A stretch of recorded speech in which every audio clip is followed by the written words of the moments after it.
নমস্কার বন্ধুরা, Bengali story হাবে সকলকে আরও একবার অনেক অনেক স্বাগত জানাই। বন্ধুরা, আজকে আমি আপনাদের সামনে পরিবেশন করব বিখ্যাত সাহিত্যিক তারাশঙ্কর বন্দ্যোপাধ্যায়ের বিখ্যাত উপন্যাস বিপাশা উপন্যাসের শেষ পর্ব। বন্ধুরা, এর আগে আমি 3টি পর্ব পরপর আপনাদের সাথে শেয়ার করেছি। যারা এখনো পর্যন্ত এই উপন্যাসের পর্বগুলি শুনে উঠতে পারেননি তাদের কাছে অনুরোধ রইল অবশ্যই করে বিপাশা উপন্যাসের পর্বগুলি শুনে নিন। আর আজকের পর্ব যদি আপনাদের ভালো লাগে তাহলে প্লিজ পুরো গল্পটা শোনার জন্য অনুরোধ রইল। আর দেখতে দেখতে বা শুনতে শুনতে ভালো লেগে থাকলে প্লিজ আমার চ্যানেলটা সাবস্ক্রাইব করে নিয়ে আমার সঙ্গে থাকবেন। চলুন শুরু করে দেব দেরি না করে আজকের উপন্যাস বিপাশার শেষ পর্ব। 3 দিন পর এলাহাবাদ স্টেশনে নামলো বিপাশা। থাকতে সে পারেনি, ছুটে চলে এসেছে। এ তার প্রেম না প্রীতি, না মায়া, না মমতা, না স্নেহ, সে তা বিশ্লেষণ করেনি। একটা দুর্নিবার আকর্ষণে আর দুরন্ত আশঙ্কায় সে ছুটে এসেছে। দিব্যেন্দুর পত্রের ওই শেষ লাইনটা, মর যাও তুম মর যাও তুম মর যাও, এইটা যেন কোনো মৃত্যু যন্ত্রণাকাতর মানুষের আর্তনাদের মতো তাকে আহ্বান করেছে। গিয়ে তাকে কি বলবে তা সে জানে না, বলতে পারে না। চিঠিতে তারিখ ছিল না, কিন্তু ডাকে দেওয়ার তারিখ 12 দিন আগে। সে কলকাতায় চলে যাওয়ার পরই এসেছে। মিত্তির নিয়ে রেখে দিয়েছিল। কদিন আগে বাইরে যাওয়ার সময় সে চুরকিকে দিয়ে গেছে। 12 দিন।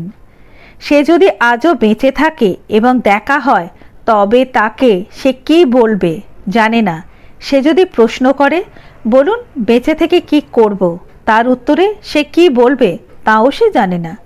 তবুও সে এসেছে। এমন একটি মানুষ, এমন একটি প্রাণ, তার এই মর্মান্তিক বেদনায় সে থাকতে পারেনি, ছুটে এসেছে।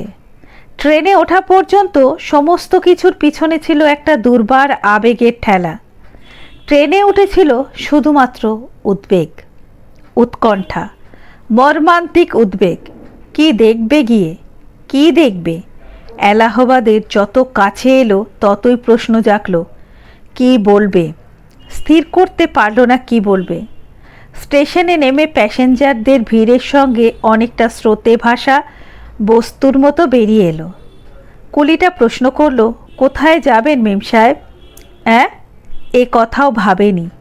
সে প্রশ্ন করল, কাহা যাওগি? হোটেল? হ্যাঁ। ট্যাক্সি না টাঙা? ট্যাক্সি। ট্যাক্সিওয়ালা প্রশ্ন করল, কোন হোটেল? বিপাশা বলল, পহলে চলো প্রয়াগ সঙ্গম ঘাট। সঙ্গম ঘাট? হ্যাঁ হ্যাঁ, ওর পর আসবো হোটেলে, তোমার ট্যাক্সিতেই আসবো। দিব্যেন্দুর পত্রে ছিল সে ভোরবেলা থেকে এসে বসে থাকে এই সঙ্গম তীর্থের ঘাটে। দেয়ালে সে সেঁটে দিয়েছে, লাবণ্য দেবী মা, তোমার ছেলে দিব্যেন্দু তোমাকে খুঁজছে। আজও যদি সে বেঁচে থাকে তো সেখানেই পাবে। মনে তার সংশয় নেই। বিরোধী যুক্তি ওঠেইনি। উঁকি মারতে চেয়েছিল সুস্থ হয়ে কোনো দূর দেশান্তরে গিয়ে জীবন আরম্ভ করতে পারে, যেখানে পর্যন্ত এই পরিচয় পৌঁছবেই না। নিজের মনই তিরস্কার করেছিল। ছি ছি ছি। ভোরবেলা সবে সূর্যোদয় হচ্ছে। রাস্তায় ঘাটে লোকজন কম। মধ্যে মধ্যে সতর্ক হয়ে রাস্তার লোকজন বিপাশার দিকে দেখছিল বটে, কিন্তু চোখে যেন দৃষ্টি ছিল না। একটা আচ্ছন্নতায় আচ্ছন্ন ছিল। মর্মান্তিক শোকের পর যেমন একটা আচ্ছন্নতা মানুষকে মগ্ন করে রেখে দেয়, ঠিক তেমনি। মধ্যে মধ্যে হঠাৎ মনে হচ্ছিল, ওই কে, বা ওই সে নয়? পিছনের কাঁচের মধ্যে দিয়ে তাকিয়ে দেখছিল, না সে নয়। প্রথম সচেতনতা এলো সঙ্গম ঘাটের ওপর এসে। গাড়ি থেকে নেমেই গঙ্গা শুভ্র জলধারার দিকে তাকিয়ে তার মনে পড়ে গেল দিব্যেন্দুর নৃত্যনাট্যের কথা। গঙ্গার কি মহিমায় সে বর্ণনা করতে চেয়েছিল, সে তো তার বন্দনা। চোখে তার জল এলো। এবার তাকালো সে সঙ্গম তীর্থের দিকে। নীল যমুনার জল আর শুভ্রধারা গঙ্গার জল পাশাপাশি চলেছে। যমুনা যদি নদ হতো। একটা দীর্ঘ নিঃশ্বাস ফেলে অগ্রসর হতে গিয়ে প্রথমে মনে হলো কি বলবে সে, আবার দাঁড়িয়ে গেল। তাই তো, গিয়ে কি বলবে? মুহূর্তে কথা মনে এসে গেল। পেয়েছে সে, বলবে, তার হাতখানি ধরে বলবে, ওঠো, ফিরে চলো। চলতে লাগলো সে। বলবার কথা পেয়েছে সে, সঙ্গে বলও পেয়েছে। কোথায় সে? সে বলবে অনেক কথা, তার মনের মধ্যে যেন জমে উঠেছে, কথার পর কথা। সে বলবে, ওঠো, চলো, না থাক তোমার কুল পরিচয়, পিতৃ পরিচয়। তুমি হও নতুন বংশের প্রথম পুরুষ। তোমার পরিচয় তোমার কর্মে, তোমার কীর্তিতে, তোমার আচরণে। তুমি নতুন সত্যকাম। ওঠো, হোক তোমার জন্ম অন্ধকার পঙ্কবাসরে, তুমি তা থেকে উঠেছ পঙ্কজের মতো, তুমি কৃষ্ণকমল। চলতে চলতে সে মনে মনে আওড়াচ্ছিল কথাগুলি, কিন্তু হঠাৎ থমকে দাঁড়ালো। মনে মনে কথা গাঁথাও বন্ধ হলো। দৃষ্টি পড়ল তার ফোর্টের দেওয়ালের গায়ে, একখানা চৌকো কাগজ ছাঁটা, তাতে বড় হরফে বাংলায় লেখা, লাবণ্য দেবী মা, তোমার ছেলে দিব্যেন্দু তোমাকে খুঁজছে, দিব্যেন্দু চ্যাটার্জি। ওই আর একটা, বোধহয় আরও একটা, হ্যাঁ ওই আরও দূরে আরও একটা। কিন্তু সে কই? সেইখানে দাঁড়িয়েই সে তার দৃষ্টি প্রসারিত করে দিল ফ্রোটের কোণের ঘাট পর্যন্ত। অনেক মানুষ, জনতা যাচ্ছে আসছে, নারী পুরুষ, মাঝি মাল্লা, পাণ্ডা সাধু সন্ত, স্নানার্থী, ফেরিওয়ালা, সারি সারি ভিক্ষুক, সবাই বসে আছে। কিন্তু সে কই? হঠাৎ তার মনে হলো, সে কি তার সকল জীবন গৌরব ধুলোয় মিশিয়ে দিয়ে, সর্বাঙ্গ ধূলি ধূসরিত করে নিয়ে ওই ভিক্ষুকদের মধ্যে বসে আছে?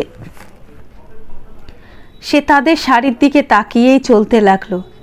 এসে দাঁড়ালো একেবারে ফোর্টের কোণে, যমুনার তটে। কিন্তু কই সে? লোকজন একটু কৌতূহলী হয়েই তাকে দেখছে। তার সেই বিচিত্র রং, চোখ, চুল। ভেবেছে বোধহয় অ্যাংলো ইন্ডিয়ান কি মেম সাহেব শাড়ি পরে দেখতে এসেছে প্রয়াগের সঙ্গম তীর্থ। কিন্তু তার দিকে কোনো ভ্রুক্ষেপ ছিল না। সে খুঁজছিল, সে কই, কোথায়? বুকের মধ্যে আবেগ তার আর রুদ্ধ করে রাখতে পারছে না সে। ইচ্ছে করছে চিৎকার করে ওঠে দিব্যেন্দু বলে। সকল সংকোচের বাধা বন্ধ ঠেলে সরিয়ে ফেলে এখানকার মাঝি মাল্লা দোকানদার যারা থাকে এখানে, তাদের সে জিজ্ঞাসা করবে তাকে দেখেছে, যে এই সব কাগজ দেয়ালে সেঁটেছে, যে রোজ এইখানে এসে কোনো একটা কাগজের নিচে উদ্ভ্রান্তের মতো বসে থেকেছে। লম্বা মানুষ, কোকড়া চুল, বড় চোখ, কালো রং, ভরাট গলা, দিব্যেন্দু নাম। দেখেছে? খোঁজ মিলল। সংকোচ ঘুচিয়ে দোকানদারের কাছে যেতেই তারা বলল, দেখেছি বই কি, প্রতিটি দিন ভোর থেকে দুপুর বেলা পর্যন্ত এখানে বসে থেকেছে। কারুর সঙ্গে কোনো কথা বলেনি, আলাপ করেনি, কিন্তু চোখ সকলের তার উপরে পড়েছিল। কিন্তু 12 দিন আগে, সেই দিন ভোরবেলা তাকে ওইখানে একটা কাগজের তলায় সে আপনার গলা আপনি কেটেছে একটা ব্লেড দিয়ে। দেখতে পাবে ফিনকি দিয়ে রক্ত উঠে কাগজটার উপরে এখনও লেগে আছে, দেয়ালে লেগেছে। মাটি যদি দেখো তবে এখনও দেখতে পাবে রক্তে ভিজে মাটি কাদা হয়েছিল, শুকিয়ে ডেলা বেঁধে গেছে। এখনও কুত্তাগুলো উহার গন্ধ গায়ে ঠোকরায়। 10-12 রোজ হয়ে গেল, এখনও রক্তের গন্ধ ওঠে। সে নেই, চিৎকার করে উঠল সে। লোক কিছু জমেছিল। দোকানির ভুরুতে প্রশ্ন জাগলো, আপনার কেউ? হ্যাঁ। সে তাহলে? জানি না ঠিক। সে গলা কেটে অজ্ঞান হয়ে পড়েছিল। ভাগ্যক্রমে এক সাধু সেই অবস্থায় তাকে দেখতে পান। স্নানে আসছিলেন তিনি হল্লা করে লোকজন ডেকে এখানকার সিপাইকে নিয়ে গাড়ি করে তুলে নিয়ে যান। আপনি কোতোয়ালিতে যান, সেখানে বিলকুল খবর আপনার মিলবে। তবে এই পর্যন্ত বলতে পারি তামাম খুন তার বেরিয়ে গিয়েছিল। জোরদার জোয়ান, সে খুন কি লাল আর কি গরম! ওহো! সিপাইটি বলল, হ্যাঁ, ও তো হাসপাতালে আছে। মরলে তো হয়ে গেল, বাঁচলে ওর বিচার হবে। আত্মহত্যা করতে গিয়েছিল। পুলিশ তো ওকে গ্রেপ্তার করেছে, জামিনে আছে। ওই সাধুজি ওর জামিন দিয়েছে। অদৃষ্টের পরিহাস।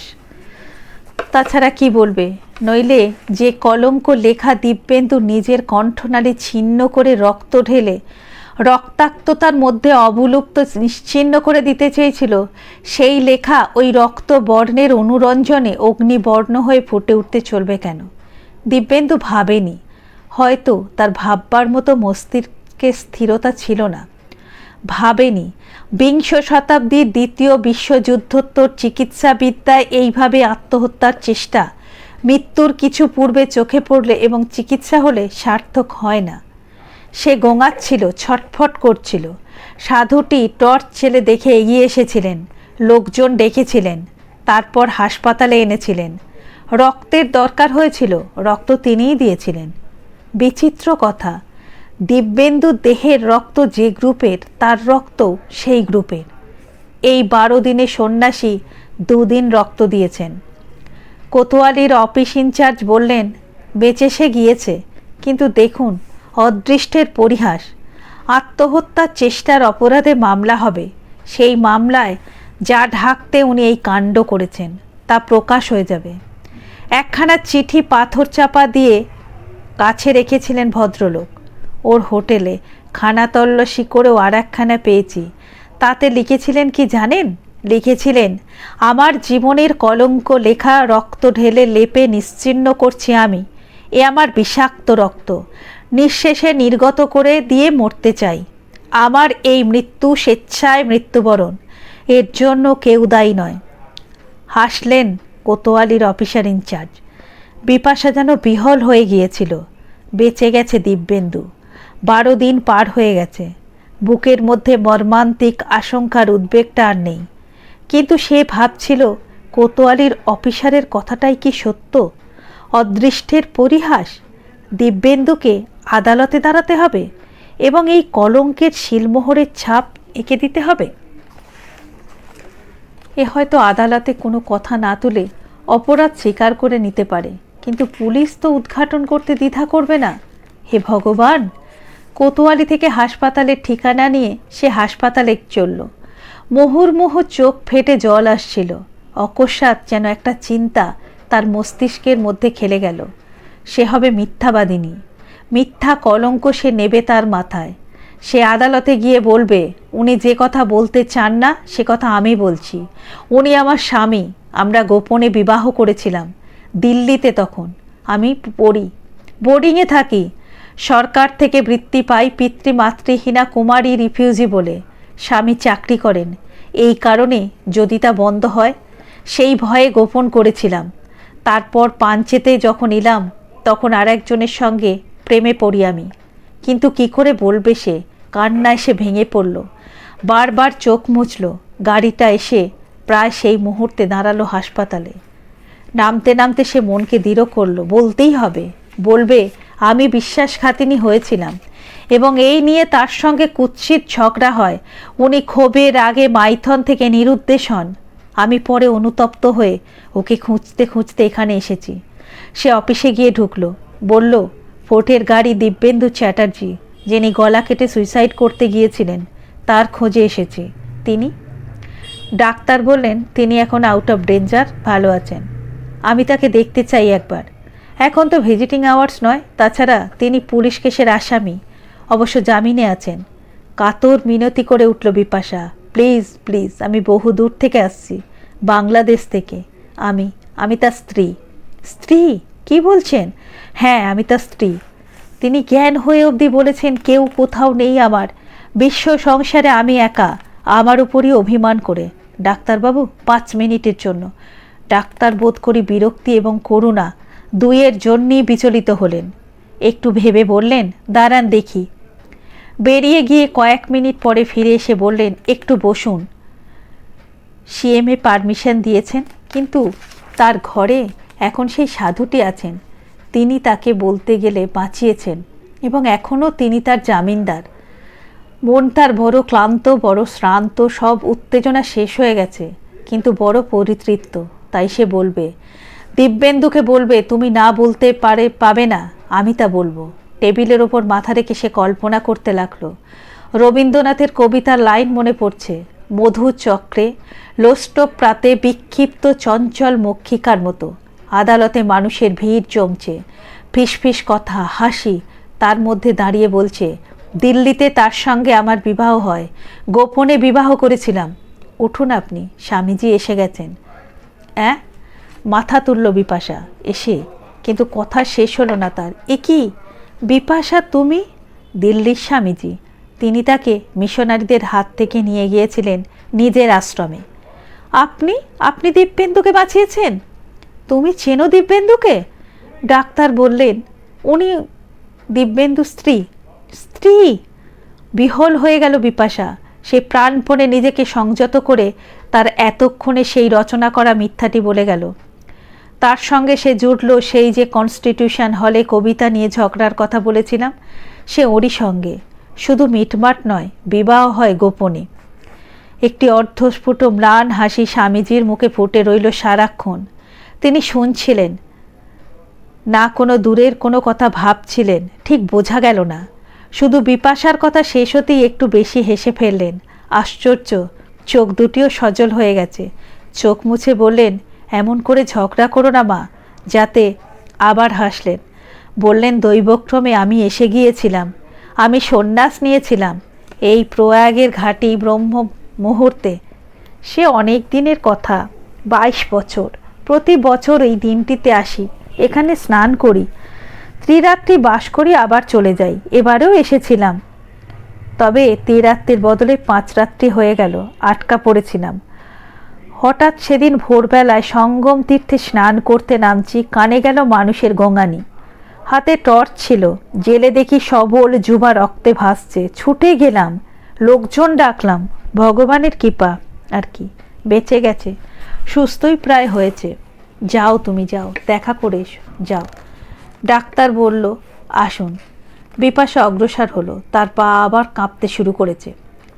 নতুন বাড়ি হাসপাতালের দীর্ঘ প্রশস্ত সিঁড়ি, সিঁড়িটার একধার ঘেঁষে রেলিংটা আশ্রয় করে উঠল বিপাশা। এখনও যেন পা কাঁপছে, বুকের মধ্যে আবেগটা আবার প্রবল হয়ে উঠেছে। ছোট্ট একখানি ঘরে দিব্যেন্দুকে রাখা হয়েছিল, একটা কেবিন। দরজা খুলে ডাক্তার বললেন, মিস্টার চ্যাটার্জি। অর্ধশায়িত দিব্যেন্দু তাকিয়েছিল খোলা জানালা দিয়ে। চোখে সেই দৃষ্টি, যে দৃষ্টি আকাশ পাতালে ছড়িয়ে আছে, যার মধ্যে কোনো কল্পনা নেই, আছে শুধু অসীম ব্যর্থতার শূন্যতা। আস্তে আস্তে মুখ ফিরিয়ে দিব্যেন্দু বলল, ইয়েস ডাক্তার সিনহা। বলতে বলতেই সে চমকে উঠল। বিপাশা ডাক্তারের পাশ কাটিয়ে ঘরে ঢুকে দাঁড়িয়েছে। চোখের ধারা আর বাঁধ মানেনি, নেমে এসছে। দিব্যেন্দু বলে উঠল বিপাশা দেবী। আমি বিয়াস বলে দ্রুত পদে গিয়ে সে বিছানার এক প্রান্তে বসল। ডাক্তার দরজাটা বন্ধ করে দিয়ে চলে গেলেন। ক্লান্ত দুর্বল দিব্যেন্দু শীর্ণ পাণ্ডু, তার মুখ চোখে একটা সজীব আনন্দের বর্ণাঢ্য প্রকাশ ছিল, তা নিঃশেষে মুছে গিয়েছে। বিষণ্ণ বেদনাতুর শোকার্ততার ছায়া যেন নীল আকাশের ওপরে দূরস্থিত কোনো ঘন কৃষ্ণ মেঘের ছায়ার মতোই বিস্তৃত হয়ে রয়েছে। সেই দিব্যেন্দু, দুর্বল অবশ্য, কিন্তু তার চোখের, মুখের হাসির, কথার আনন্দ দীপ্তি ওই ছায়ার মধ্যে হারিয়ে গেছে। গলার ব্যান্ডেজটা খোলা রয়েছে, সেখানে একটা রক্তাভ মোটা দাগ দেখা যাচ্ছে। ওহ, কি নির্মমভাবে নিজেকে হত্যা করার চেষ্টা করেছিল। আমি বিয়াস বলে বসে দিব্যেন্দুর হাতখানি নিজের হাতের মধ্যে টেনে নিতেই দিব্যেন্দুর ঠোঁট দুটো কেঁপে উঠল। চোখ থেকে দুটি বিচ্ছিন্ন ধারা বয়ে গেল। কোনো রকমে আত্মসংবরণ করে সে বলল, আপনি কেন এলেন বিপাশা দেবী? আমাকে দুঃখ দিতে? দিব্যেন্দু, একথা তুমি বলো না, এমন করে তুমি বলো না। না, না বলে কি করব? আমার পত্র তো পেয়েছেন। পেয়েছি, পেয়েই ছুটে এসেছি তোমাকে ফিরিয়ে নিয়ে যেতে। ফিরিয়ে নিয়ে যেতে? হাসল সে। এরপর? হ্যাঁ, এরপর তুমি পুরাতন সত্যকাম, নতুন জন্ম নিয়েছ। তুমি লিখেছ পঙ্ক বাসরে সতিকা গৃহে তোমার জন্ম, কিন্তু তুমি পঙ্কজ হয়ে ফুটে উঠেছ। জলতল ভেদ করে আলোকের সত্যে প্রকাশ করেছ নিজেকে। তুমি মানস সরোবরের দুর্লভ নীলকমল, আমি শ্বেত ভ্রমরী। না না না বিপাশা দেবী, মরতে গিয়ে মরা আমার হয়নি। ওই সন্ন্যাসী পুণ্য অর্জনের জন্য আমাকে বাঁচালেন। বাঁচতে আমাকে হবে, এই মাতৃকলঙ্ক শিরোধার্য করে জীবন আমাকে টানতে হবে। টানব দূরে দূরান্তরে, পতিতের মধ্যে, অন্তজের মধ্যে তাদেরই একজন হয়ে বাঁচব। আমার সঙ্গে আপনি নিজেকে জড়াবেন না। আবার তার চোখ থেকে নামল জলের ধারা। বিপাশা তার আঁচল দিয়ে চোখের জল মুছে বলল, তুমি কাঁদছ? না, কাঁদবে কেন? কি প্রয়োজন তোমার জন্ম পরিচয়ে? তুমি করবে নতুন বংশ, নতুন গোত্রের প্রতিষ্ঠা। ধর্মে, পুণ্যে, কর্মে, বীর্যে স্মরণীয় প্রথম পিতা। আমি সেই বংশকুলের প্রথম মাতা। আর্তনাদ করে উঠল দিব্যেন্দু। না না না, তুমি ভুলে যাচ্ছ বিয়াস। বিপাশা বলে উঠল, আহ, বাঁচলাম, তুমি আমাকে বিয়াস বললে। বিষণ্ণ হেসে দিব্যেন্দু বলল, ভুল হয়ে গেছে, কিন্তু তুমিও ভুলে যাচ্ছ তোমার মাতামহ বংশের কোনো মহিমাময়ী কন্যা তুমি। যারা বাধা দিয়ে বিপাশা বলল, বললেই চুকে যায় দিব্যেন্দু, ওই মিথ্যা আমি বিংশ শতাব্দীর মেয়ে, আমি বিশ্বাস করিনি। বাবা যা বলতেন তাই সত্যি। হেরিডিটির বিচিত্র খেলায় আমার মতো মেয়ে মধ্যে মধ্যে জন্মায়, আমিও তাই। সচরাচর সাধারণ থেকে আমরা স্বতন্ত্র, বিচিত্র। কালে কালে কাল অনুযায়ী ঘটনা ঘটেছে, কিন্তু তা বলবো না। তোমার কথাকে বড় করেই উত্তর দেব, আমি আমার বংশের মহিমময়ী দুর্বলোভা মেয়ে। আমি লোকনিন্দা, সমাজ ভয়, সমস্ত কিছুকে অবহেলায় অতিক্রম করে গোত্রহীন, প্রতিষ্ঠাহীন সত্যবানকে বরণ করে সত্যবান বংশ প্রতিষ্ঠা করব। এ আমিই পারি। এর জন্যেই আমার আবার নবজন্ম। স্তব্ধ হয়ে গেল দিব্যেন্দু। আবারও কাঁদছিল সে। একটু পর ঘাড় নেড়ে সে বলল, না, তবু হয় না। হয় কেন হয় না? হয় না বিপাশা এই জন্য যে যখন তোমার সন্তান তোমাকে প্রশ্ন করবে, বলো মা, আমার 7 পুরুষের নাম বলো, পিতামহের নাম, প্রপিতামহের নাম। বলবো ঈশ্বর চট্টোপাধ্যায়, ভগবান চট্টোপাধ্যায় অথবা সত্য চট্টোপাধ্যায়। হঠাৎ থেমে বলল, কোর্টে আমি এ কথা তুলতে দেব না। কি করে আটকাবে? বলবো অপরাধ আমার, তুমি আমার স্বামী, আমি কিন্তু অন্যে অনুরক্তা হয়েছিলাম। না না না, হতে পারে না, হতে দেব না। সত্য আমি বলবই। বেশ, তাই বলো। তবুও আমি আমার কথা প্রত্যাহার করব না। তুমি আমার স্বামী, আমি তোমার স্ত্রী। তুমি পুরুষ, আমি নারী। তুমি সৎ, আমি সতী। তুমি পুণ্যবান, আমি পুণ্যবতী। সে দিব্যেন্দুর হাতখানা বুকে তুলে জড়িয়ে ধরল। দিব্যেন্দু কাঁদতে লাগলো। সেই দিনই বিকেলবেলা যখন সে এলো, তখন তার অন্তর পরিপূর্ণ। এক গোছা ফুল নিয়ে এসেছে, সঙ্গে একটা ফুলদানিও এনেছে, সাজিয়ে দেবে। বইয়ের দোকান খুঁজে খুঁজে রবীন্দ্রনাথের 3খানি কবিতার বই এনেছে, পড়বে দিব্যেন্দু এবং সে এসে শুনবে। তবে কাল পরশুর মধ্যেই তাকে হাসপাতাল ডিসচার্জ করবে। তারপর কেশ পর্যন্ত থাকতে হবে এখানে। পুলিশের কাছে খবর নিয়ে তার জামিনদারের নাম সে জেনে নিয়েছে, একজন বড় বাঙালি ব্যারিস্টার, মিস্টার গুহ। তিনি নিজেই জামিন হয়েছেন অথবা স্বামীজি নিযুক্ত করে গেছেন, তা ঠিক জানে না। তিনি নিশ্চয়ই আসবেন। আসবেন নয়, ঘরে ঢুকে দেখল নিখুঁত স্যুট পরা একজন সম্ভ্রান্ত ব্যক্তি বসে আছেন। বোধ করি তিনি ঢুকবার পরই সে ঢুকল। তিনি পিছন ফিরে তাকে দেখে বললেন, কয়েক মিনিট আপনাকে বাইরে অপেক্ষা করতে বলতে পারি? আমি এর ব্যারিস্টার, কিছু কথা বলবো। দিব্যেন্দু নমস্কার করে বলল, আপনি মিস্টার গুহ? নমস্কার, বসুন। নমস্কার। চেয়ার টেনে নিয়ে বসলেন। দিব্যেন্দু বলল, উনি থাকবেন, উনি বিপাশা দেবী। সঙ্গে সঙ্গে বিপাশা পূরণ করে দিল, আমি ওর বাগদত্তা পত্নী। সবিস্ময়ে তাকিয়ে থাকলেন বিপাশার মুখের দিকে মিস্টার গুহ। বিপাশা একটু অস্বস্তি অনুভব করেও দিব্যেন্দুর বিছানার এক পাশে বসল, ফুলদানিটা রেখে দিল টেবিলটার ওপরে। মিস্টার গুহ বললেন, আমি আপনার জামিনদার। স্বামীজি যে সন্ন্যাসী আপনাকে বাঁচিয়েছেন, বলতে গেলে তিনি আমাকে নিযুক্ত করেছেন। দিব্যেন্দু বলল, জানি। আজও সকালে বলে গেছেন মিস্টার গুহ, তোমার জামিন আছেন, কেসেও তিনি ডিফেন্ড করবেন। আমার আরও একটা পরিচয় দিতে পারি, সেটা আপনার জানা। 22 বছর আগে এখানে একটা কেস হয়েছিল, Alice Chatterjee versus Sharadindu Chatterjee. Charge ছিল চিটিং অ্যাডাল্ট্রি। সেই কেসে আমি শরদিন্দু চ্যাটার্জির পক্ষের কাউন্সিল ছিলাম। বিস্ফারিত দৃষ্টিতে তাকালো দিব্যেন্দু। মুখে তার কোনো কথা বের হলো না।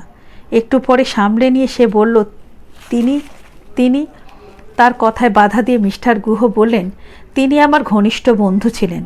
বিলেতে একসঙ্গে ছিলাম প্রথম 1 বছর, বলতে পারেন একটা দল, সেম লট যাকে বলে। আমি সব জানি। আজ তিনি চেঞ্জড ম্যান। অবশ্য যে শিক্ষা, যে আঘাত তিনি পেয়েছিলেন তাতে পাথরও বদলায়, গলে বোধ করে জল হয়। তিনি বেঁচে আছেন? কথার জবাব মিস্টার গুহ সরাসরি দিলেন না। বললেন, তিনি একটা স্টেটমেন্ট দিয়েছেন, কোর্টে এফিডেভিট করে স্টেটমেন্ট আমাকে দিয়ে গেছেন। তার মধ্যে তিনি সব অপরাধ স্বীকার করেছেন। পুলিশ আপনার হোটেলের রুম থেকে এলএস ভার্সাস শরদিন্দু চ্যাটার্জির মামলার যে নথিপত্র সংগ্রহ করেছে, কেস যদি করায় তবে সেটা আমি দাখিল করব ওটার পরিপূরক হিসেবে। দিব্যেন্দু উত্তেজিত হয়ে বলে উঠল। প্রশ্ন করল, তিনি কোথায়? মিস্টার গুহ হেসে বললেন, উত্তেজিত হবেন না, তিনি আছেন। আপনি ফোর্টের দেওয়ালে যে কাগজগুলি মেরেছিলেন, লাবণ্য দেবী মা, তোমার ছেলে দিব্যেন্দু তোমাকে খুঁজছে, সেই দেখেই তিনি আপনাকে চিনেছিলেন। এই খামটা ধরুন। এই এফিডেভিট করা স্টেটমেন্টের কথাই এতে আপনাকে সম্বোধন করে লিখেছেন। এ তার কনফেশন। পড়ে দেখবেন, কিন্তু উত্তেজিত হবেন না। কাল আপনাকে ডিসচার্জ করবে। আমি হোটেলে ঠিক করে রেখেছি। আপনার বাগদত্তা এসেছেন, আমি নিশ্চিন্ত। আপনি ওর ওপর নজর রাখবেন। চিৎকার করে উঠল দিব্যেন্দু। মিস্টার গুহ, বলে যান তিনি কোথায়? ওরই মধ্যে পাবেন। আমার মা, তিনি স্বর্গের দেবী। মিস্টার গুহ একটা দীর্ঘ নিঃশ্বাস ফেললেন এবং বেদনার্ত কণ্ঠে বললেন, স্টেটমেন্টে সবই আছে। আকুল আগ্রহে কম্পিত হস্তে খামখানা ছিঁড়ে ফেলল দিব্যেন্দু। তুমি আমার পুত্র, আমি তোমার পিতা, কিন্তু তোমার সামনে দাঁড়িয়ে সে কথা বলবার অধিকার আমার নেই, সাহসও নেই। সম্ভবত মৃত্যুর পর যদি পরলোক সত্য হয়, তবে তোমার প্রদত্ত পিণ্ডের জন্য আমার বিদেহী আত্মাও সম্মুখীন হতে সাহস পাবে না। আজ বেঁচে থেকে ও ছদ্ম নামের অন্তরালে ঘুরে বেড়াই। সংসার জীবনে আমার নাম ছিল শরদিন্দু চট্টোপাধ্যায়। হাসপাতালে তোমার পাশে বসে থেকেছি। তুমি যখন চেতনাহীন তখন কেঁদেছি। তোমার জ্ঞান ফিরলে বহু কষ্টে আত্মসম্বরণ করে সাহস সঞ্চয় করে বলতে চেয়েছি, সংসার জীবনে আমার নাম ছিল শরদিন্দু চট্টোপাধ্যায়। কিন্তু তোমার মুখের দিকে চাইলেই তিলে তিলে সঞ্চয় করা সাহস যেন শূন্যে বাষ্প হয়ে মিলিয়ে গেছে। মধ্যে মধ্যে আতঙ্ক হয়েছে, একথা শুনলে তোমারও ওই সদ্য শুকনো কণ্ঠনালীর ক্ষত আবার ফেটে যাবে এবং আমারও যে রক্ত নতুন করে তোমার দেহে সঞ্চারিত করা হয়েছে, নিদারুণ ঘৃণায় তা উদ্গারিত হয়ে যাবে। আমি তোমার পিতা, তুমি আমার সন্তান, আমার ঔরস্যাত, আমার বিবাহিতা সতীসাধ্যী হিন্দু পত্নী লাবণ্যের পূর্ণ গর্ভজাত।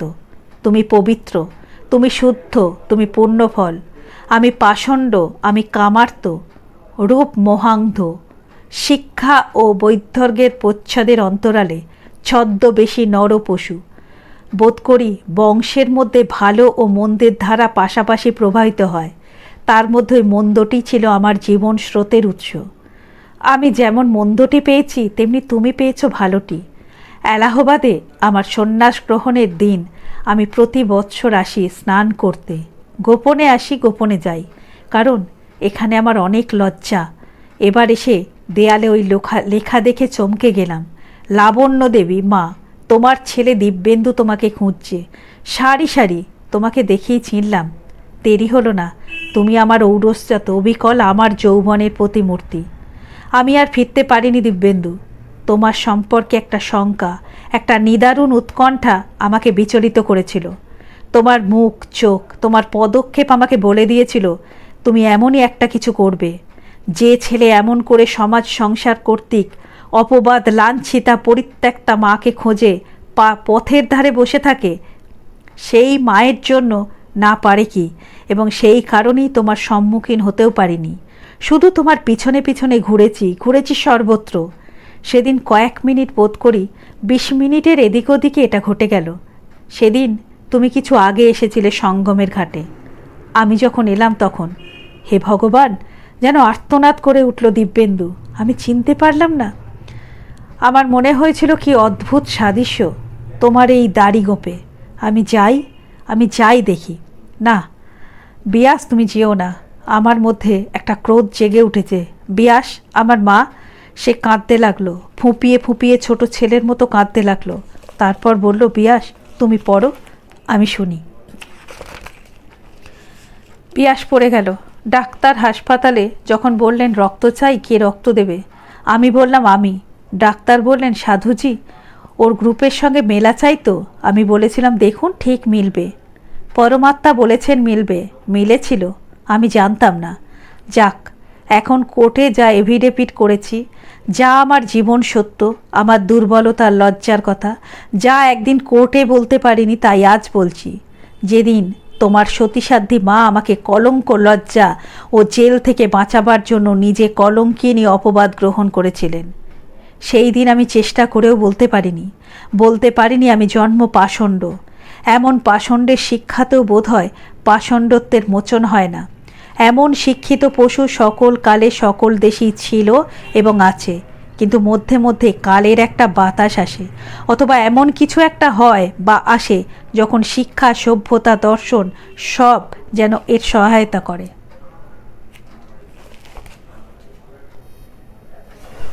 আমার প্রথম যৌবনে এমনই একটা কাল এসেছিল। হাওয়া বয়েছিল। অশিক্ষিতা বলে বিবাহিতা পত্নী ত্যাগ করে শিক্ষিতা পত্নী গ্রহণের একটা হিড়িক পড়েছিল। মুসলমান হয়ে তালাক দিয়ে স্ত্রী ত্যাগ করে অন্য স্ত্রী গ্রহণ করা এবং আবার শুদ্ধি করে হিন্দু হওয়ার চলনটা ওই সময়ই। বিবাহ করে বিলেত গিয়ে সেখানে আবার বিবাহ করার নিচতা আমাদের বরাবর ছিল। রবীন্দ্রনাথের প্রভাত কুমারের গল্পে পাবে, খোঁজ করলেও অনেক পাবে। এই সময় তার ঢেউটা বেড়েছিল। বিবাহিত জীবনে প্রেম বিস্বাদ হয়ে গেছে তখন। চন্দ্রমুখীর প্রেম খুঁজে বেড়াই। বিবাহের চেয়ে বড় যে প্রেম তার স্বপ্নে মশগুল। সাহিত্যে যৌবনের পূজায় নারীর রূপ, নারীর দেহ কোমলতা, তার কটাক্ষের উপকরণ সংগ্রহে ঢেউ উঠেছে। আমার এক ধনী বন্ধু পুত্র, তিনি পত্নী ত্যাগ করে নবপত্নী গ্রহণ করলেন। আমি উৎসাহী সমর্থক এবং বরযাত্রী ছিলাম। বন্ধুর পিতা অনুতপ্ত হয়ে পরিত্যক্তা বধূকে অর্ধেক সম্পত্তি দিতে চেয়েছিলেন। তিনি তা নেননি, হাসি মুখেই বলেছিলেন না। এক বন্ধু অভিনেত্রী বিবাহ করলেন, তাতেও ছিলাম বরযাত্রী। রেজিস্ট্রি বিবাহ, খাতায় সাক্ষী হিসাবে সই আছে আমার। কিছু মানিনার কাল। প্রথম মহাযুদ্ধ শেষ হয়েছে, ইউরোপের ঢেউ এসেছে। জীবন পাত্রে মদিরা পূর্ণ করে পান করে নাও আকণ্ঠ, হেসে নাও, দুদিন বই তো নয়। এই কালের মানুষ আমি, তার উপর পাষণ্ড, হয়তো জন্ম পাষণ্ড।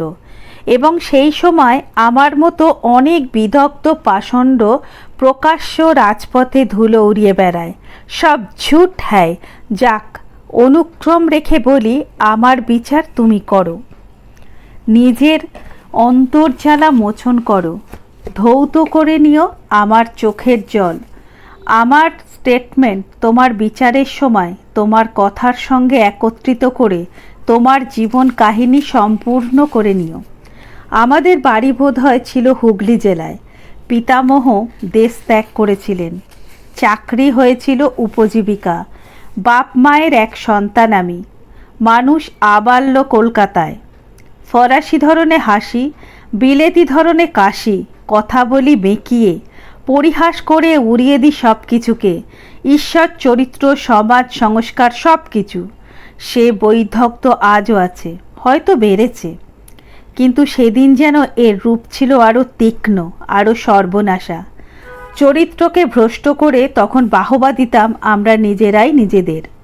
আমি ওই বিদগ্ধ দলের একজন। অবিদগ্ধরা তখন চরিত্রহীনতার পথে হাঁটে। তখন তারা ভিড় বাড়ায় দেহ ব্যবসায়ের পল্লীতে। ডাকাতি করেও তারা নারীর অপমান করে, জবরদস্তি হয়রান করে। আর বিদগ্ধরা যখন চরিত্রহীনতার পথে হাঁটে, তখন তারা ভদ্রজনের লক্ষ্মীর সংসারে রাবণের মতো তপস্বীর ছদ্মবেশে দেখা দিয়ে সর্বনাশ করে, ইন্দ্রের মতো গুরুর ছদ্মবেশে অহল্যাকে পাশানি করে। আমি বিদগ্ধ। তখন শিবপুর থেকে বিএ পাশ করেছি, চাকরি পেয়েছি রেলওয়েতে। বাবা মা দুই বিগত হয়েছেন, অর্থ কয়েক হাজার বাবা রেখে গিয়েছেন। চাকরি করি, সন্ধ্যায় বন্ধুদের নিয়ে আড্ডায় বসি, অট্টহাস্যে কথার ফুলঝুরিতে মজলিস হয়ে ওঠে সোমরস গন্ধ ভরপুর। কেটে যায় অর্ধরাত্রি। একদিন শেষ রাত্রি পর্যন্ত। উঠবার সময় বলি আনন্দম আনন্দম আনন্দম। এর ওপর সুযোগ পেলাম বিলেত যাবার, সাহায্য করবেন রেলওয়ে কোম্পানি। খুশি হয়ে উঠলাম। এর মধ্যে তোমার মায়ের গান শুনলাম, দেখলাম। ভবানীপুরে আমার এক বন্ধু থাকতেন, তার বাড়ি গিয়েছিলাম। পাশের বাড়িতে অপরূপ কণ্ঠের গান শুনলাম। ঘরের জানলার খড়খড়ি ফাঁক করে দেখলাম সেই কন্যা অপরূপা মনে হলো এই কন্যাকে জীবনে না পেলে জীবনই বৃথা। তোমার মাতামহ মাত্র কয়েকদিন হলো তখন বীরভূম থেকে ট্রান্সফার হয়ে কলকাতায় এসেছেন রাইটার্স বিল্ডিংয়ে, ভাড়া নিয়েছেন এই বাড়ি। এরপর থাক, তোমার মায়ের আশ্চর্য বিস্ময়কর নিঃশব্দ আঘাতহীন আঘাত আমার পূর্বের আমিকে যেন মুচড়ে দুমড়ে সব নিঃশেষ করে দিয়েছে। রেখেছে শুধু কাঁদবার শক্তিটুকু আর হায় হায় করবার শক্তিটুকু। তাছাড়া তুমি আমার পুত্র, সেসব বিশদ বিবরণ থাক। তবে শেষ পর্যন্ত বন্ধুর সঙ্গে গিয়ে তোমার মাতামহের সঙ্গে আলাপ করলাম। তাকে দেখেছ? জানো, তবে সেকালের তাকে জানো না। ছিলেন ইংরেজ নবিশ, তখন হচ্ছেন নতুন করে হিন্দু নবিশ। দুই মিশেছেন। বাক্যে পটু ছিলাম, বাক্য দিয়ে ঐক্যের গ্রন্থি বন্ধন বিদ্যায় পারঙ্গম ছিলাম। তাছাড়া ইংরাজি লেখাপড়ায় বিজ্ঞানেও দখল ছিল। এরই মধ্যে যেদিন তোমার মাকে দেখলাম সেদিন সত্যিই যেন আমি আত্মহারা হয়ে গেলাম। এ কি অপরূপা মেয়ে, এ কি তার কণ্ঠস্বর! মনে হলো এই কন্যাকে না হলে জীবন বৃথা, আমি বাঁচব না। পাত্র হিসাবে যে হিসেব করে পাত্র বিচারে অবস্থা, শিক্ষা, শাস্ত্র, তার কোনোটাই অযোগ্য ছিলাম না। সুতরাং বাধা পাইনি অগ্রসরের পথে, উৎসাহিতই হয়েছিলাম। তোমার মা না করেননি। তিনি ছিলেন আশ্চর্য স্থির। তিনি এতটুকু আকর্ষণ করতেন না নিজের দিকে। ঈশ্বর ভক্তি ছিল বেশি। ও সেটি যদি না থাকতো! এই অবস্থায় দিব্যেন্দু একদিন তোমার মাতামহের কাছে বন্ধু মারফত জানালাম কথাটা, এবং অনুমান করতে পারো সহজেই সম্মতি পেলাম। এর আগে একদিন তোমার মাকে বলেছিলাম, লাবণ্য, তোমাকে যদি বিবাহ করতে চাই তবে তুমি মত দেবে তো? লাবণ্য কোনো কথা না বলে উঠে চলে গিয়েছিল। তোমার মাতামহের মতো যেদিন পেলাম সন্ধ্যায় একটা সুযোগে বললাম, কি আজ মত দেবে তো? সে হেসে চলে গিয়েছিল এবং বলেছিল নিশ্চয়ই। অথচ সেই ঘরে বান্ধবীদের মধ্যে চঞ্চলা ছিল। তোমার মামারা অসন্তুষ্ট ছিলেন। এই অবস্থায় পুজোর সময় তোমার মাতামহ গেলেন পুরী। তাদের অনুসরণ করলাম। তখনই এমনই আমার আকর্ষণ যে লাবণ্যকে না দেখলে থাকতে পারি না। এই পুরীতে সমুদ্র তটে দুজনে দুজনের হাত ধরে বসে থাকতাম। অনুভব করতাম সেই স্বরাঘাতের জ্বালা, যাতে মহাকালের ধ্যান ভঙ্গ হয়েছিল।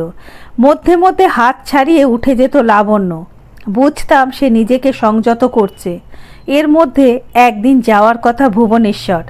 সব ঠিক। হঠাৎ লাবণ্যর হলো একটু জ্বর। যাওয়া বন্ধ হতে হতে হলো না। আমাকে রেখে তারা গেলেন। সকালে যাচ্ছেন, বিকেলে ফিরবেন। দিনের বেলা কয়েকটা ঘন্টা মাত্র। তার ওপর আমি ভাবি জামাতা। সামনে কার্তিক মাস, পরে অঘ্রাণী বিবাহ। এই নির্জন সুযোগে দিব্যেন্দু আমার উচ্ছৃঙ্খল চরিত্র বৈশাখের অপরাহ্নে কালো মেঘের মতো যেন ফুলে উঠল। নিজেকে কিছুতেই সংযত রাখতে পারলাম না। লাবণ্য অসহায়, তার ওপর সেও রক্ত মাংসে গড়া মানুষ, আমি তার ভাবী স্বামী।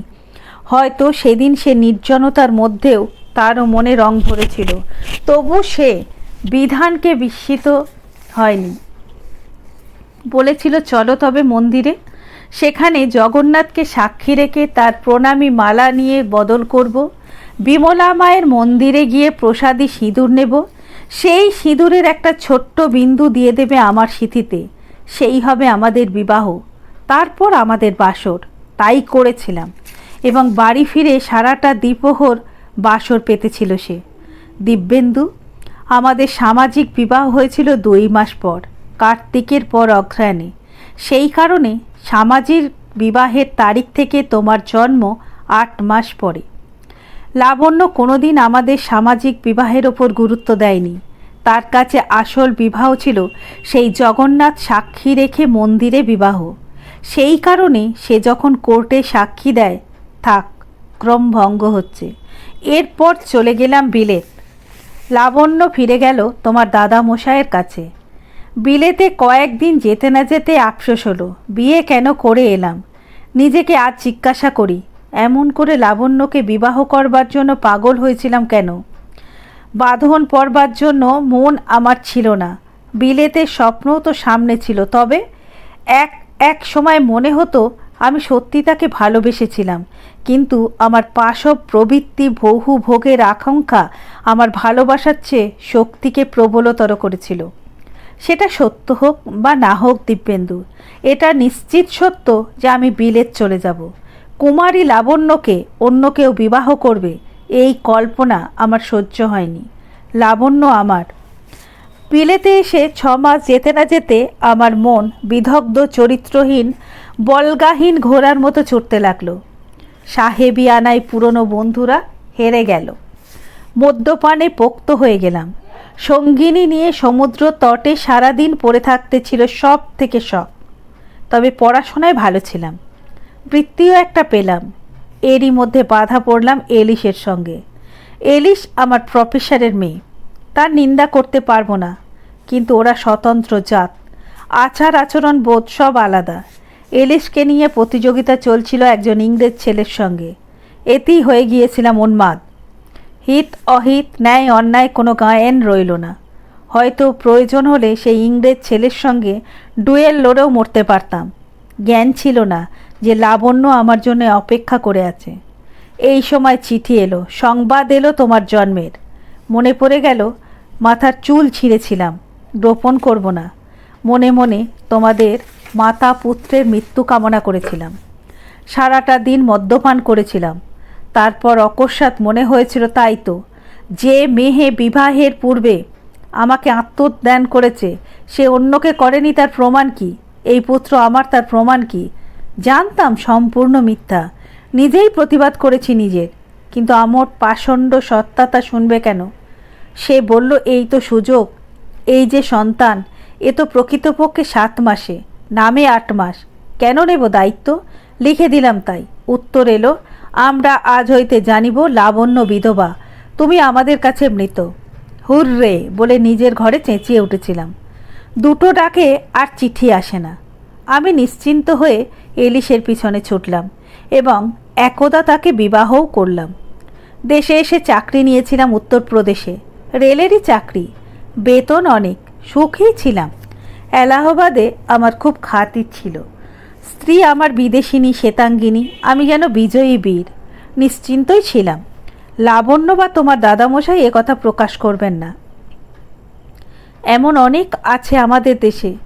এদেশের হতভাগিনীরা স্বামীর সুখের পথ থেকে সরে দাঁড়িয়ে লোক লোচনের অন্তরালে ভগবানকে ডাকে, বলে এ জীবনের শেষ করো।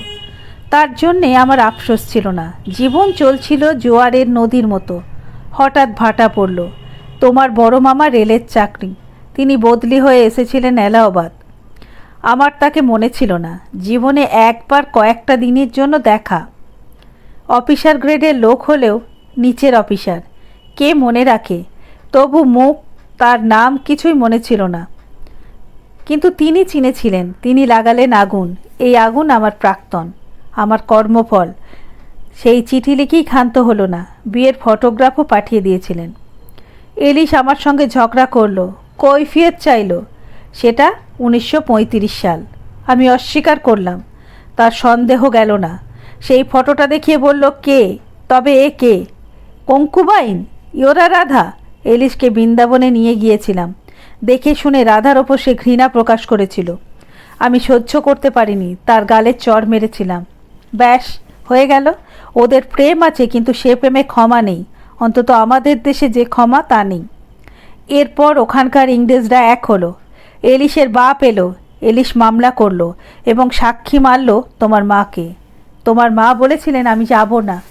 ব্যারিস্টার গুহ ছিলেন আমার পক্ষে, তিনি পথ খুঁজেছিলেন। আমি তখন মরিয়া, বললাম, গুহ, পথ খুঁজো না, পথ পেয়েছি। সে বলল, কি? আমি রিভলভারটা বের করলাম। সে ছোঁ দিয়ে তুলে নিয়ে বলল, না, শুধু তাই নয়, আমাকে ঘরে বন্দি করে রেখে দিল।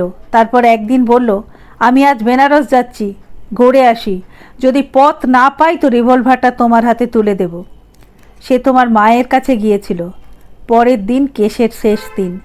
ফিরে এসে বলেছিল, ঠিক আছে, তবে প্রমিস মিস্টার, যা বলবো তাই করবে। বলেছিলাম করব। আদালতে আসামির কাঠগড়ায় দাঁড়ালাম। গুহ বললেন, লাবণ্য দেবী সাক্ষী দেননি, তার সাক্ষ্য সব থেকে জরুরি। তিনি এসেছেন, তাকে ডাকা হোক। লাবণ্য এসে দাঁড়ালো। আমার মাথায় বজ্রাঘাত হলো। গুহকে বিশ্বাসঘাতক ভাবলাম পুলিশের ঘুষ খেয়ে অথবা তার প্রসাদ লাভের জন্য। লাবণ্য তখন বলছে, না, ওর সঙ্গে যে বিবাহের অনুষ্ঠান আমার হয়েছিল তা অসিদ্ধ। স্ত্রীলোকের আমাদের দেশে দুবার বিবাহ হয় না। তার 2 মাস আগে আমার সঙ্গে অন্য একজনের বিবাহ হয়েছিল গোপনে। সাক্ষাৎ ভগবান তার সাক্ষী। পুলিশের উকিল বললেন, তিনি কে, নাম কি? লাবণ্য বলল, তিনি উনি নন। আপনি এর বাড়িতে 1 মাস ছিলেন? কি অধিকারে? লাবণ্য কম্পিত কণ্ঠে বলল, রক্ষিতার অধিকারে, নইলে। আর সে বলতে পারেনি। আমি দিব্যেন্দু চেতনা হারাইনি, জ্ঞান হারিয়েছিলাম। চোখে দেখেছিলাম জগন্নাথের সেই মন্দির, সেই স্বর্ণচূড়া, তার মধ্যে লাবণ্য আর আমি, তার হাতে মালা, আমার হাতে মালা। মামলার ফল জানো? কিন্তু তোমার মা, গুহের ইচ্ছে ছিল আমাদের সে আবার মিলিত করে দেবে, কিন্তু লাবণ্য ডক থেকে নেমে জনারণ্যে হারিয়ে গেল। তার বাবা ভাই লজ্জায় কোর্ট থেকে চলে গিয়েছিল, তার জন্যে অপেক্ষাও করেনি। লাবণ্য, সেও কারো জন্য অপেক্ষা করেনি। তাই কি সে করে? তুমি তাকে মিথ্যে খুঁজতে গিয়েছিলে এলাহাবাদের জঘন্য পল্লীতে।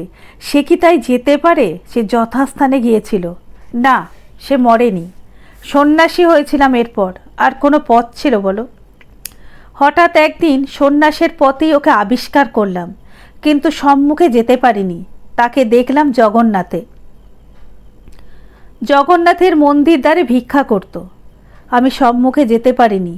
মস্তিষ্কের তার বিকৃতি ঘটেছে। ভাবে জগন্নাথ তার স্বামী, আজও তার তেজ বহ্নির মতো। আমি একখানা ছোট বাড়ি করিয়ে পাণ্ডাদের টাকা দিয়ে বলেছিলাম, প্রভুর স্বপ্নাদেশে সেবাইতপুরীর মহারাজা তার জন্য এই বাড়ি করিয়ে দিয়েছেন। আবেদন করেছেন ওখানেই তাকে থাকতে হবে। মন্দির থেকে প্রসাদ যায়, কিন্তু আমি তার সম্মুখে যেতে পারিনি। সেই মুহূর্তে যা সম্মুখে পাবে তাই দিয়ে নিজেকে আঘাত করবে। তুমি পারো তো তোমার মাকে ফিরিয়ে এনো। আমার শেষ, আমাকে খুঁজো না, পাবে না। শরদিন্দু চট্টোপাধ্যায়। এর 1 মাস পরে পুরীর সমুদ্র তীরে এসে দাঁড়ালো বিপাশা এবং দিব্যেন্দু। কেশে দিব্যেন্দু খালাস পেয়েছে। বিচারক সাবধান করে ছেড়ে দিয়েছেন। তারা সর্বাগ্যে এসেছেন পুরীতে। পাণ্ডা বলল, এই বাড়ি। ছোট্ট সুদৃশ্য একখানি একতলা বাড়ি, দরজাটা বন্ধ। ভিতরে গান গাইছিল কেউ নারী কণ্ঠে, মীরার ভজন। অপূর্ব সে সঙ্গীত, অপূর্ব সে আত্মনিবেদন। গান শেষ হতেই দিব্যেন্দু বলল, ডাকুন। না বাবু, একদম পাগল, চিৎকার করে উঠবে, নিজেকে জখম করে ফেলবে। ঘরের মধ্যে যখন গান করেন তখন বেশ, কিন্তু বাইরে এলেই উন্মাদ। তবে চলুন, ফিরে চলুন বাবু, হোটেলে চলুন। ও আর কি দেখবেন? কেন? পাগল, ওই বের হচ্ছেন বাবু মাতাজি, সরে আসুন। বলতে বলতেই দরজা খুলল। হাতে একটা ভাঁড়। সে এক অর্ধ নাগনিকা, মুন্ডিত কেশা, কঙ্কালসার নারী, চোখে উদ্ভ্রান্ত দৃষ্টি, নগ্নতার জন্য লজ্জা নেই। ভাঁড়ের ওই জল ছিটিয়ে পা দিয়ে দিয়ে বের হয়ে গেল। হঠাৎ বসল। তারপর করুণ কণ্ঠে বলে উঠল, আহ, মানুষকে ভজলে কলঙ্ক হয়, ভগবানকে ভজলে পাথর হয়, পৃথিবী অসুচি হয়। আমার কি হবে গো? আমি কি করব গো? ছুটে গেল দিব্যেন্দু। মা মা মা! সঙ্গে সঙ্গে বিপাশা। বেদনায় দরদর ধারায় তার চোখে জলধারা বইছিল। অর্ধনাগ্নিকা চমকে উঠল। তারপর বিদ্যুৎ বেগে উঠে ছুটে ঘরের মধ্যে ঢুকলো এবং সশব্দে দরজা বন্ধ করে চিৎকার করে উঠল, ছুঁয়ো না, ছুঁয়ো না, আমাকে ছুঁয়ো না, না না না।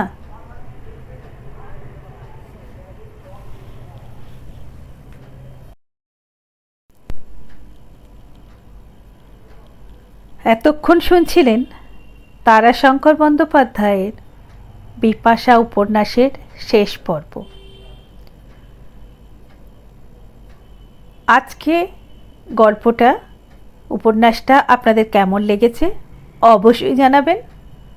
ভালো লাগলে ভিডিওতে লাইক করে প্লিজ আমার চ্যানেলটা সাবস্ক্রাইব করার অনুরোধ রইল। ভালো থাকবেন, সুস্থ থাকবেন, সকলকে ভালো রাখবেন। খুব তাড়াতাড়ি আরও একটি নতুন গল্প নিয়ে হাজির হব। আর এতক্ষণ ধৈর্য ধরে আমার গল্প শোনার জন্য অনেক অনেক ধন্যবাদ।